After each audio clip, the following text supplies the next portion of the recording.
చంద్రబాబుతో రేవంత్ రెడ్డి కుమ్మక్కు ఇంతకంటే సాక్ష్యం ఏం కావాలి? ఆయన గురువు గారి కళ్ళల్లో ఆనందం చూడడానికి ఇవాళ తెలంగాణ ప్రయోజనాలు రేవంత్ రెడ్డి దెబ్బతీస్తున్నారనే దానికి ఇవాళ సుప్రీంకోర్టులో లోపభూయిష్టమైన కేసు వేసి దాన్ని డిస్మిస్ అవడమే ఒక బలమైనటువంటి సాక్ష్యం. ఇంత దారుణమా? రేవంత్ రెడ్డి అడిగినట్టే ఉంటుంది, ఆ కేసు నిలవది, ప్రాజెక్ట్ ఆడ ఆగదు, నడుస్తూనే ఉంటుంది. కొట్టినట్టే ఉండాలి కానీ దెబ్బ తాకట్టట. ఇవాళ ఆ డ్రామా ఆడతారు. రేవంత్ రెడ్డి తెలంగాణ ఉద్యమ ద్రోహే కాదు, ఇవాళ తెలంగాణ పాలిట ఒక జలద్రోహిగా కూడా మారిపోయినాడు. ఎందుకు ఇవాళ కేసు ఫెయిల్ అయింది? ఒక మొదటిసారి ఫెయిల్ అయినప్పుడైనా బుద్ధి రావాలి కదా, అప్పుడే రిట్ చేస్తే అది కోర్టులు పోయాయి. రెండోసారి సూట్ అన్న సరి చేయాలి కదా, ఇవాళ మళ్ళీ కోర్టులు పోద్దా? 7 నెలల తర్వాత కూడా ఒక అక్రమ ప్రాజెక్టును ఆపే తెలివితేటలు మీకు లేవా? ఆ రోజుల్లో మేము ఎన్ని ఆపినాం? రాయలసీమ లిఫ్ట్ ఇరిగేషన్ మేము పోయి కోర్టులో స్టే తెచ్చినాం కదా. ఆంధ్రప్రదేశ్ అక్రమ ప్రాజెక్టుల మీద ఎన్నో స్టేలు తెచ్చింది బీఆర్ఎస్ ప్రభుత్వం.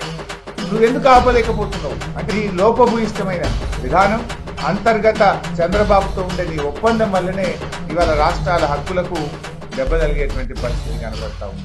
నాకు తెలిసి దేశంలో ఒక రాష్ట్ర ప్రభుత్వం వేసిన సూటు ఇంత వేగ్గా ఉంటది, లోపభూయిష్టంగా ఉన్న సందర్భం ఏదైనా ఉందంటే ఇదే కావచ్చు నాకు తెలిసి.